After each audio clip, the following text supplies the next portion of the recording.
And we are live. Welcome to another episode of Business Focus Live with me, John, where we talk about business related topics as well as news from here and around the world. If you're new to this channel, don't forget to subscribe and let's get started.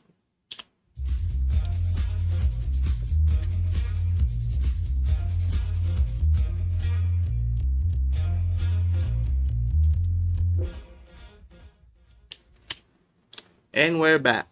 Thank you again for joining me. So, to start off, we'll be talking about several things that has happened this past week, and some of it interesting and some are surprising to say the least. So here we'll be talking about Xiaomi's rise to fame in terms of taking over the position in terms of smartphones. They were able to overtake Apple. That's an interesting development. Next, we have Peloton, the makers of Treadmills, who has done a lot of headway since the pandemic last year. Has a big problem. Who would thought that a treadmill could become deadly? We'll talk about that later. Next, we have here some of the world's top athletes, highest paid athletes at that. You'd be surprised how they generate those income, and you'd be surprised some of them. It's not what you would normally think. We'll dive into that in a bit. Next, we have Amazon's woes. It's a never-ending issue. If it's a problem with their employees, problem with their co-partners, collaborators, and now they're being charged for tax evasions in a sense in the sum of 300 million. So that's not a small change. So we'll talk about that. Next, we also have good news if you're a Sony PlayStation 5 console owner. YouTube is coming to your console now. And lastly, stay tuned for our last segment when we talk about a very interesting development for Nintendo Switch consoles. They have reached a milestone, and surprisingly, they're aiming for higher or even more. So, anyway, so let's start off with our first topic. So we have Xiaomi, as mentioned, has been making headway this past few months or so in terms of gaining traction with their consumers, and actually they have already surpassed one of the leading manufacturers, which is Apple. But this is only in Europe. Okay, so they haven't supplanted Apple in the market share here. So obviously, if you're Xiaomi, surpassing Apple is no small feat, and whether it's the world or in Europe particularly now, Xiaomi has a not a staggering but a substantial market share, around 23%, compared to 19% for Apple here now. Obviously, Xiaomi is still lagging behind, wherein we have Samsung as the leading manufacturer of smartphones in that area now. Where Xiaomi has made headways is in the growth percentage, or the overall growth percentage, wherein they have make headway since last year, over surpassing growth rate for Samsung and even Apple here in a staggering of 85%, which is a big achievement if you were to think about it. And despite their being in the market still, and what's interesting is they're being compared, right? Has Xiaomi, replaced what Apple has provided in a sense? So let's see here. So obviously, comparing Apples and Xiaomi are not the same thing. One is known for providing premium products, while Xiaomi is, one would consider, somewhere in the middle, providing more affordable type of smartphones here. But still, having that market share, a significant market share over Apple, is no small feat here. So how was this able to happen? What did they do to be able to do that? Well, if you take a closer look here, you can see here, it all started with the falling out in Huawei. Obviously, used to be Huawei was the leading manufacturer of smartphones. Well, until they were banned by the United States here. So obviously, Huawei's share was decreasing, and it all stemmed from the United States sanctions, wherein the Trump administrator banned companies to sell chips and technologies to said companies here. And it's not just that.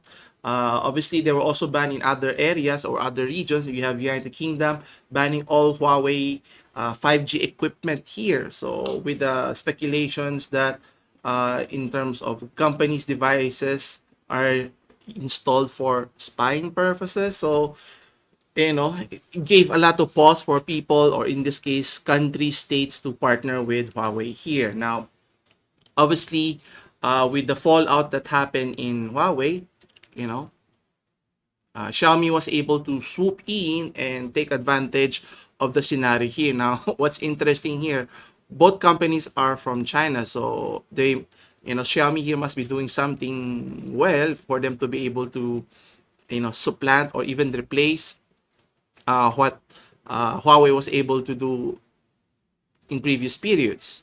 And what's sad about it is Huawei now even ranks even behind Oppo, which is a newer player or a smaller player compared to Huawei here. So obviously Xiaomi has taken advantage and they have continued to uh, release new smartphones. In this case, they have recently launched the Xiaomi 11 or the Mi 11 Ultra, which is I think similar tag names with how Samsung is labeling their smartphones here. Now, obviously, the high-end model for Xiaomi, which is the Mi 11 Pro or Ultra Pro, sad to say, as mentioned before, that this will be only released in the China market. So, but still, if you're in Europe, if you're looking forward for a Xiaomi premium smartphone, you can look forward for the 11 Ultra here, which is, you know, it's not what you say. It's not cheap and it's not low end. So they're trying to compete with Apple, as I mentioned, with Samsung here. So good news for Xiaomi fans. And it's not just that. So on a related story, Xiaomi has been you know getting good news left and right. In this case, uh according to 9to5google.com, the article mentions that Xiaomi is set to be removed from a US trade blacklist. Now, obviously, this stems from the US-China trade war, where Trump blocked most of Chinese companies that were deemed dangerous, that can be perceived as national security risk, and so forth.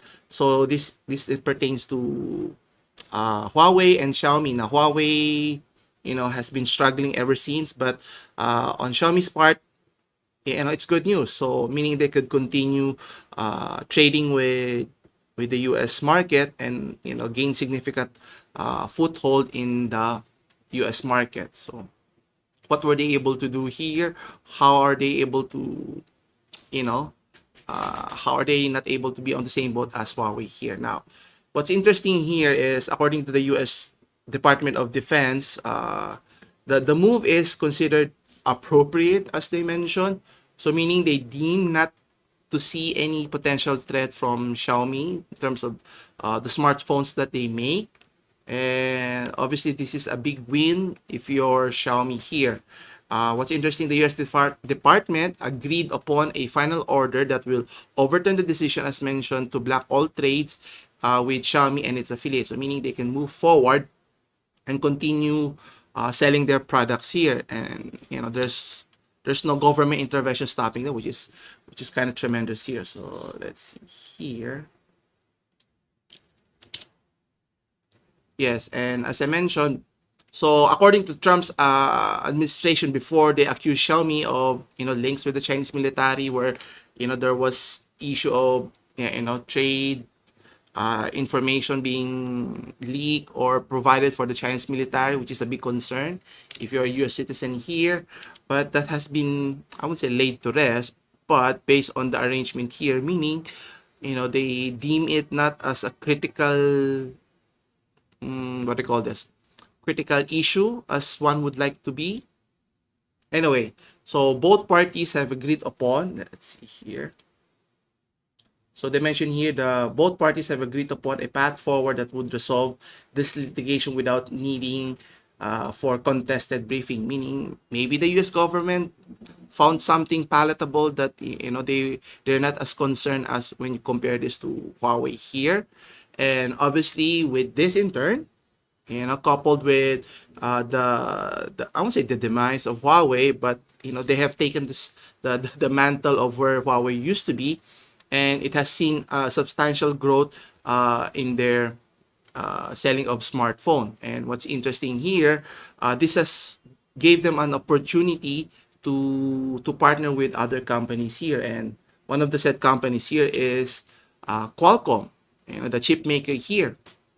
So they've invested heavily now in Xiaomi, knowing that there is a long-term ramification for both companies. Obviously, beneficially, since Xiaomi can now sell more smartphones in the U.S. market, then Qualcomm, the company, the chip maker, makes sense for them to support Xiaomi and gain a bigger market share and gain a bigger revenue in terms of the millions or billions of dollars that Xiaomi can potentially bring to the marketplace.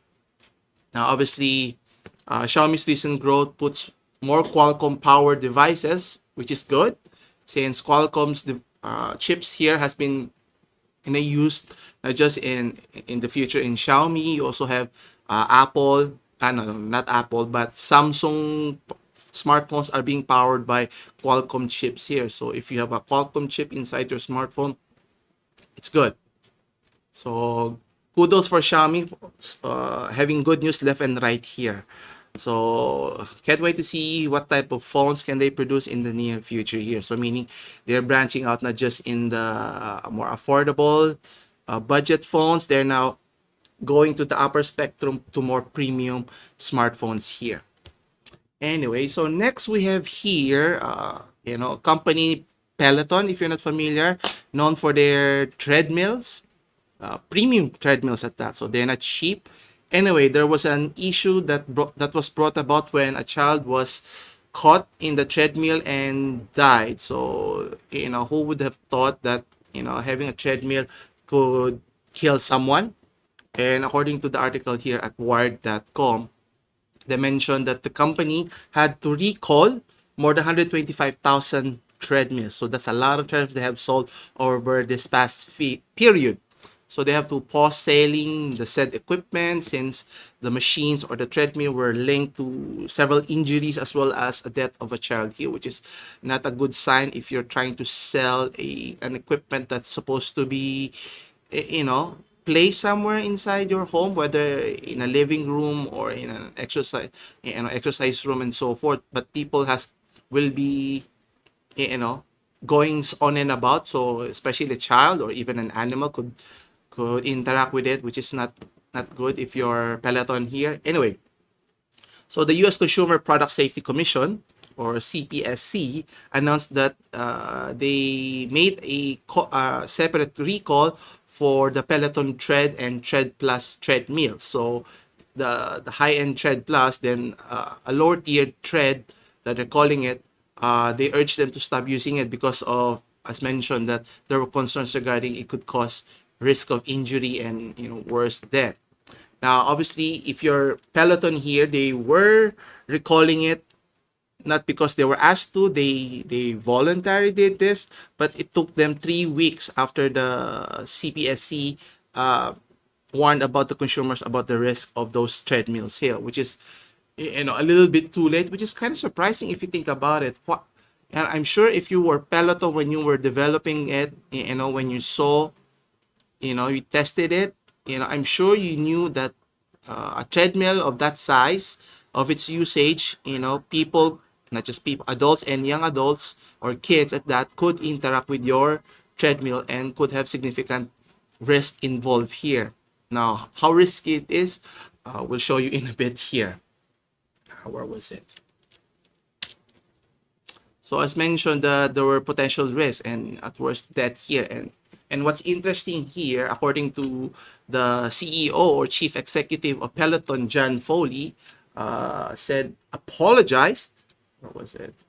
Yeah, so he mentions that he apologized for today's earlier insistence that the company would not recall the treadmill, which is, kind of a bit too late in terms of the reaction here and doing nothing, waiting for an accident to happen before doing something about it. Now, obviously, this is a PR nightmare if you're a company, especially, you're supposed to sell this uber premium product at a high exorbitant price and expecting it to work and obviously not, harm or injure individuals here. There you go. So as I mentioned, so what can Peloton do here? Now, obviously, Peloton has been a big success in this pandemic period. Obviously, people were stuck at home, so trying to find ways to keep themselves busy or distracted. Obviously, exercising is one of the ways to do that. Now, obviously, you can go to a gym and exercise with other people. Obviously, being in close contact, staying at home is a big issue here. So obviously, sales have surged from last year. And what's interesting, despite having to have long wait times, obviously for the high demand, low supply, you do the math. So obviously this is tremendous if you're Peloton here. And what's interesting, there were more than 1.7 million members who have bought the equipment, a very expensive equipment. And on top of that, they also charge you for a monthly fee for the exercise or video classes. So either charge you $40 for that access or $12 per month mobile access fitness class. So, it's for the Uber rich who can afford it. I was thinking actually before buying a treadmill, but obviously price is a hindrance, but also the space that it takes up in your living room here. So we decided instead to buy a treadmill, sorry, a stationary bike here now. Obviously, one of the key features, or the reasons why their particular treadmill was a hazardous for adults or even kids is, let's see here.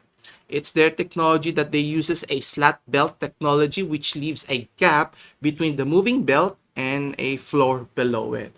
So let's see here. So you can see here, so it's a typical treadmill, but what you notice here, there's a remarkable gap.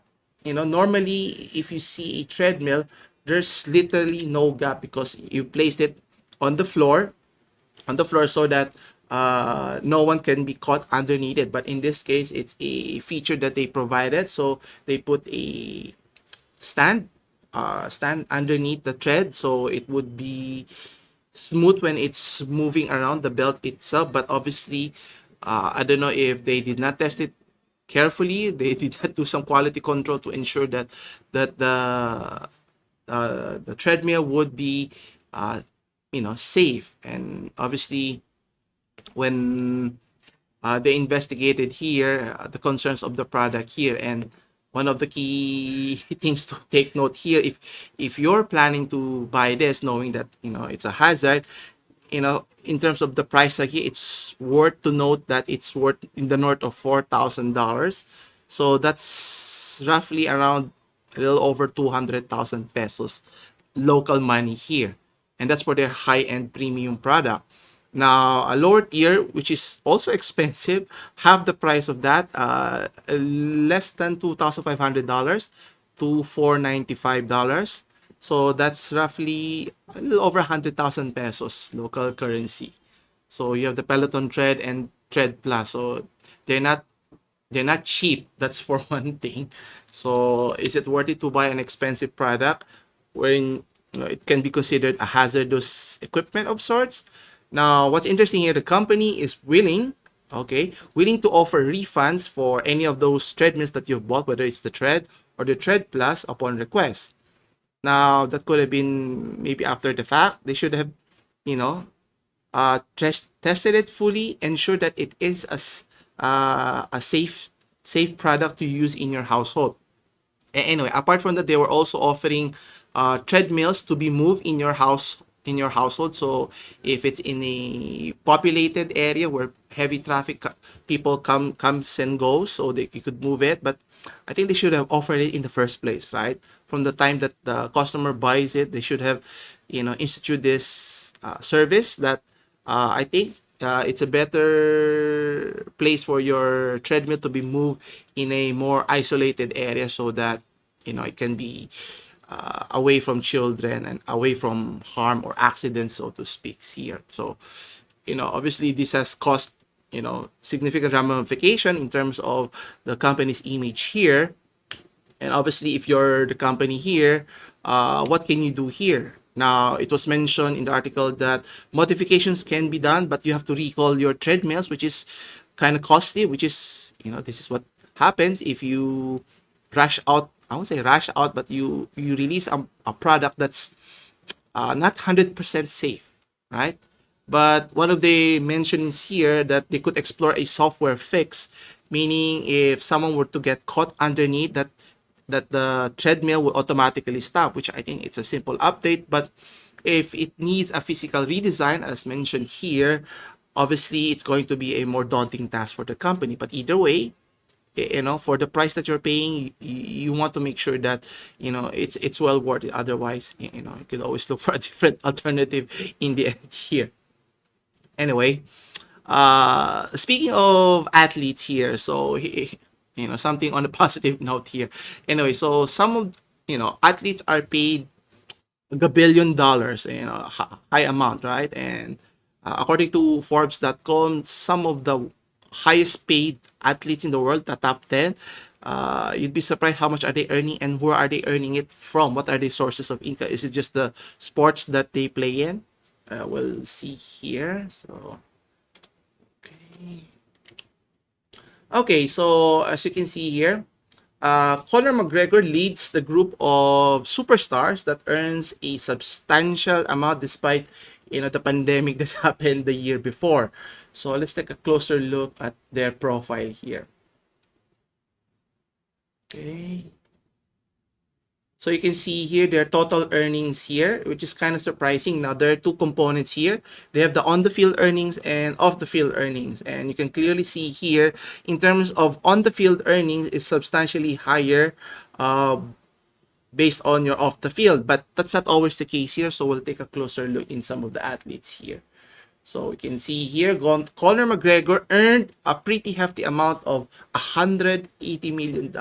Woo! It's a lot of zeros. Anyway, what's interesting here, he earned majority of his 180 not by fighting. Obviously, he already, retired before and then came back at the age of, he's now in his early 30s.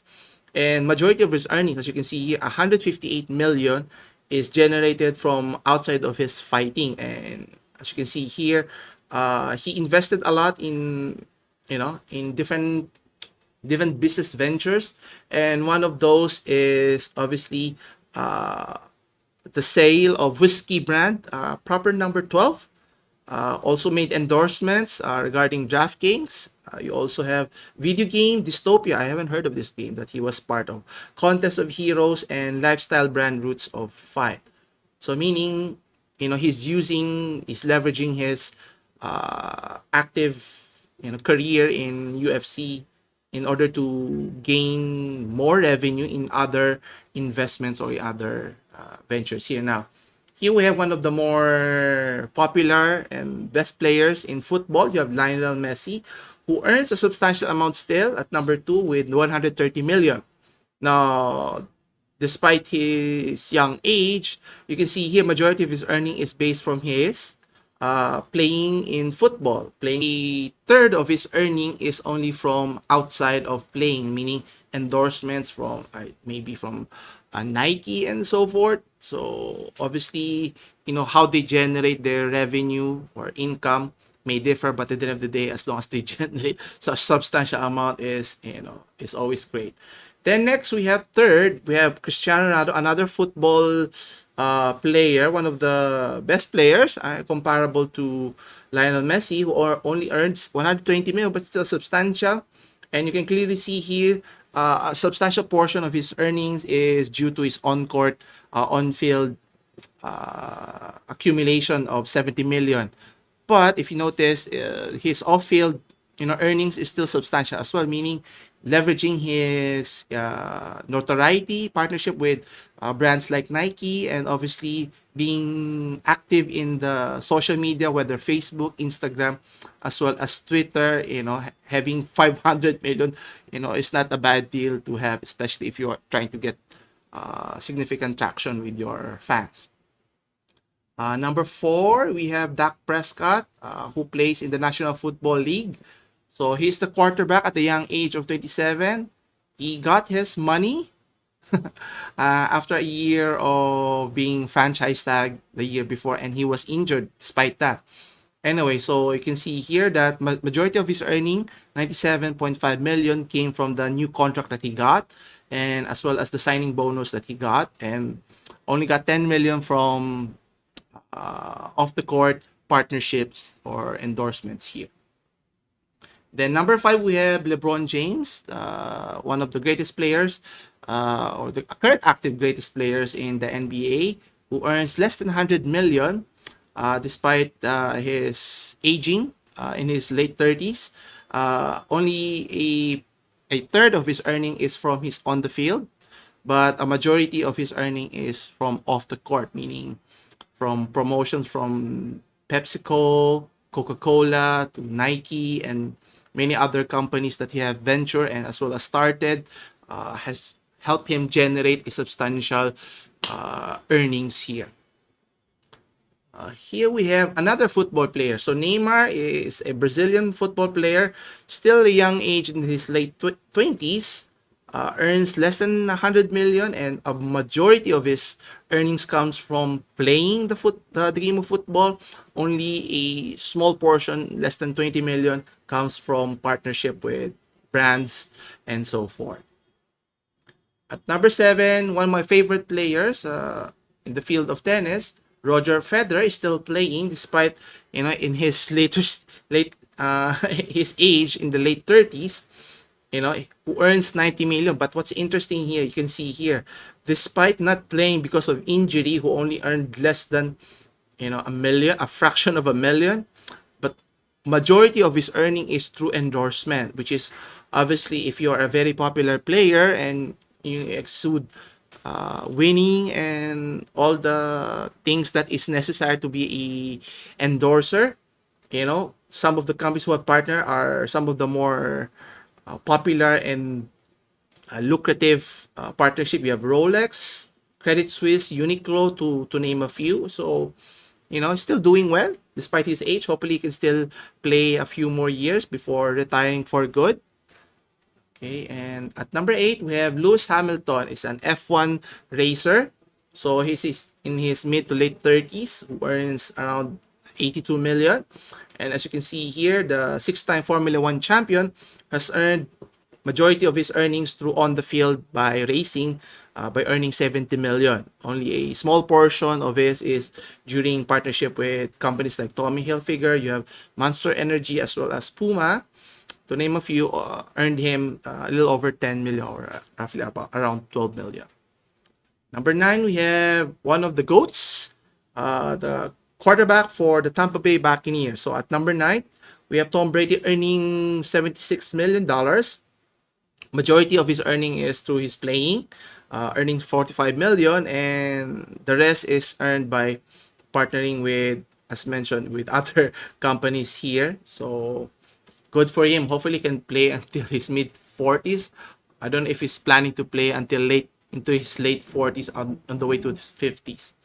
We'll wait and see. Anyway, for our last one, we have Kevin Durant, another NBA superstars in his early 30s, who came from injuries, now playing some of his best games. He earns 75 million. A portion of it, or less than half of it, is by playing basketball, and a majority of it is come from off the field partnership and other activities here. So it just goes to show here, if you're an athlete, obviously you can leverage what you have done during on the court, and obviously maximize your foothold, your presence in other field, and to the best of your ability, if you can milk it, why not? Like if you're Tom Brady here, right? If you can keep on continue playing, winning championships, winning Super Bowls left and right, then obviously companies will continue partnering with you in the long run here. Anyway, next we have, Amazon. The Amazon is always popular in the news lately, not for all the good reasons here. And another article that surfaced where Amazon is taxed for 300 million for evading their tax.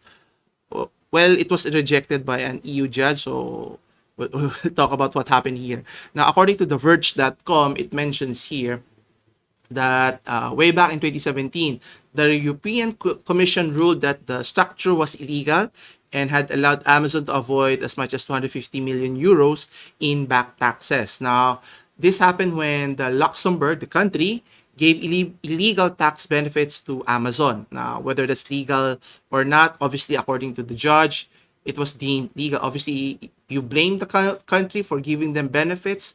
Obviously, if you're a company, like in this case Amazon, you always want to minimize your expense as much as possible in a shape or form, and as long as it's legal, it may seem unfair, but it is what it is. Yeah, don't blame the company, blame the country that provided that benefit from them. Since Luxembourg, are they part of the EU?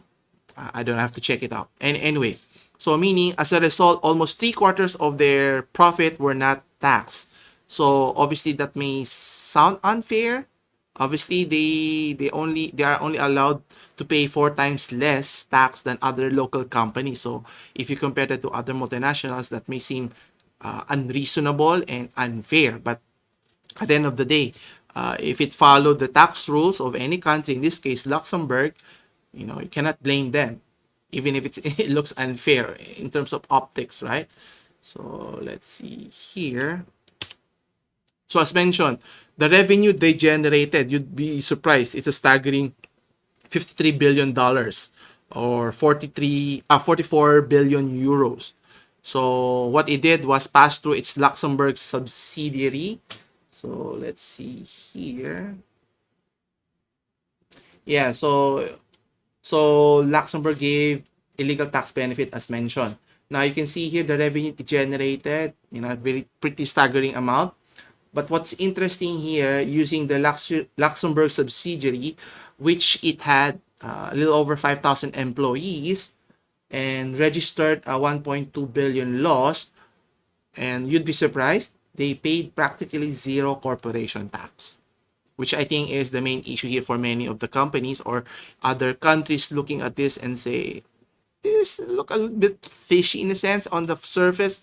But again, as long as the company or the country where they paid their taxes gave them benefits, then who are you to argue? And according to the General Court of European Union, the judge found that the company, in this case Amazon, did not prove, or sorry, the EU did not prove the requisite legal standard that there was undue reduction to the tax burden. I mean, they followed the rules, or in this case the law.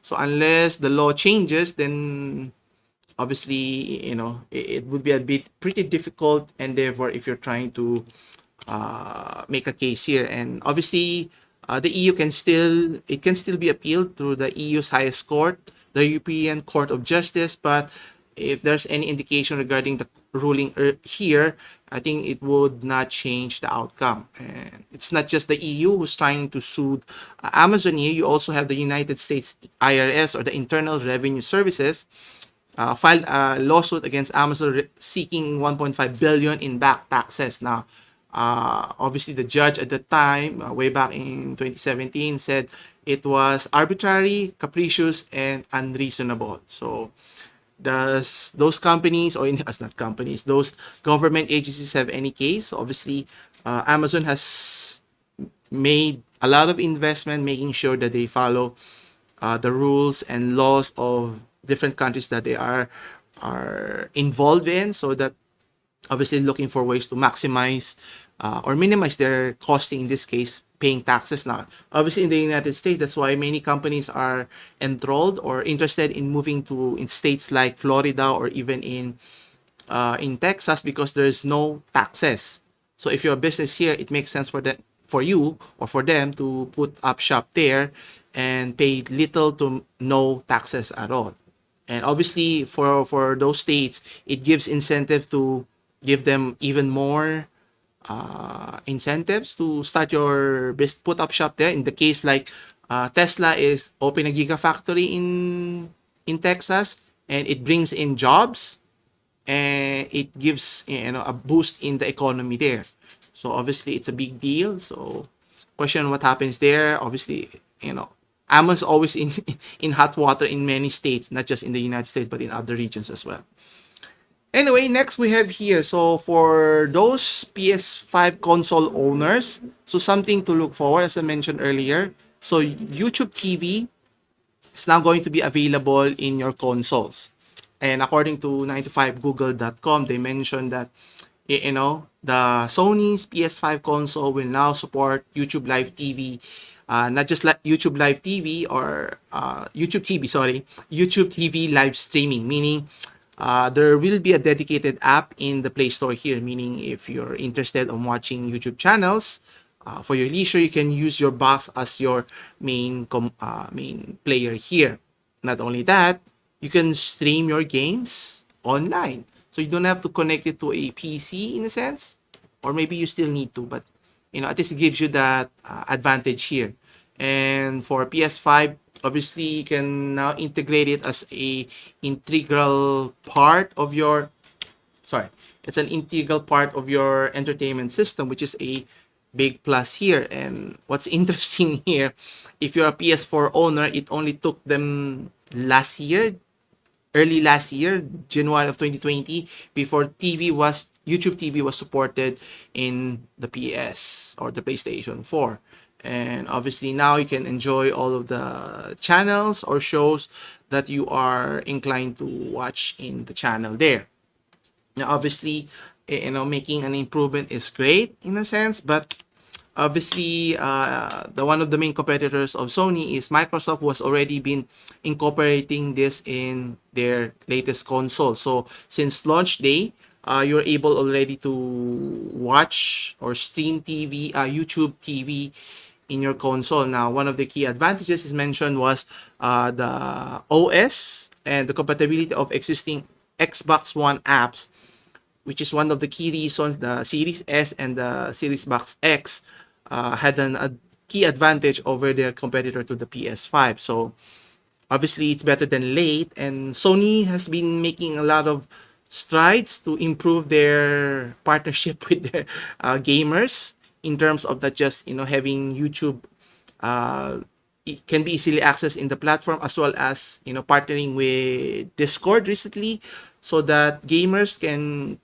talk cross-platform in different consoles, whether in the Xbox or PC or even Switch eventually. Then that would be tremendous. And obviously in the report, Sony was earlier apprehensive at that time, which is I don't know, I don't see why. Now obviously games would still be exclusive to them, some of them, but some of them cross-platform games, it would be beneficial, right? It would find ways if you can entice them to shift to a different console, jump ship in a sense, or buy multi-consoles, and everybody wins here. Anyway, for our last story here, so as I mentioned earlier, now Nintendo Switch has been doing well since its launch, and what's interesting here is they've been climbing up in terms of its retail sales, and you'd be surprised how far they have gone since the launch way back in 2017. And according to the article here at techspot.com, it's closing in on the PS3 sales, the Nintendo Wii, as well as the PlayStation 2 console. So what made them that popular? Obviously, despite the pandemic that happened last year, their sales has been skyrocketing, increasing by as much as 37%. So it sold almost 30 million units, way higher than 21 million that they sold the year before. And obviously, the key features, or I think one of the reasons why I bought their console, is because of their portability. So obviously not just the portability, but the games that the libraries that Nintendo has. You have the Mario series, then you have the Zelda, many other that is synonymous with the Nintendo brand here. Now obviously the sales that they've generated, almost 85 million. So let's see here. What the heck was it? There you go. So they've already sold almost 85 million of lifetime sales, which is placing them eighth place, and just ahead of the Xbox, which is, if you're an Xbox owner, they're they're not making any headway. Xbox 360, my mistake. So just imagine, they've already released the console way back in 2017, so it's only been 4 years, and they made already some headways in the all-time sales in the marketplace here. And obviously you have PlayStation 2 is the number one in terms of lifetime sales here. So let's see here. Where was it? There you go. So you can see here that they made 85 million. So that's a lot of console in a short span of period. And you see where their position here is. The Nintendo Switch is here. They only sold 84 million. Yeah, only. But they sold it. They only started 2017 compared to the PlayStation 3, which is, they can surpass it by this year, which had been selling for more than 2 decades. Compared to the Wii, same year, has reached over 100 million sales. What's interesting, the first PlayStation iteration was sold way back in the early 90s or mid 90s, which sold 100 million. And look at the top spot, you have PlayStation 2, which started selling way back in 2000s, which had been in the market for more than 2 decades already, has sold 155 million. Now, will Nintendo Switch reach that level? Who's to say? Now, there have been plans of releasing a newer version of the Nintendo Switch Pro, providing 4K resolution and hopefully a smaller bezel, so that you can maximize the footprint of your screen. Obviously, we still have to wait and see. There have been rumors galore, but it wasn't mentioned whether that was going to be true, or we have to wait and see when the official announcement is mentioned later on. Anyway, so is it just the console themselves that make them popular? Well, in this case, obviously the games matters most here. And what's interesting here, there were 230 million sales of games the year before, a high sales compared to the projection of 90 million. So that's a pretty substantial difference there. And one of their top games is, you have Animal Crossing, which I bought sadly last year. I played it quite a few times last year, but not so much now, which sold 20 million units. Then you have some of the more popular, Super Mario Odyssey, Mario Kart 8 Deluxe, which sold 10 million, which is not bad. Then you have the Super Mario All Stars that sold less than 9 million, or a little over 9 million, and so forth. So a lot of popular games and a lot of people buying those games. And obviously, if they keep on producing more units and a lot of people more produce it, a lot more people buy it, obviously games would be bought in droves, and it's going to just improve their sales, revenue, all of those good things. And can't wait to see what they produce next and what games they produce next. I'm looking forward. I bought Legends of Zelda retail price, and I'm now considering purchasing the sequel of the Breath of the Wild. So anyway, I think that concludes our episode for today. Thanks again for watching. Come back again next Friday to watch more news, whether here and abroad. Thank you again for watching. I'll see you again next week. Same time, same channel. Take care.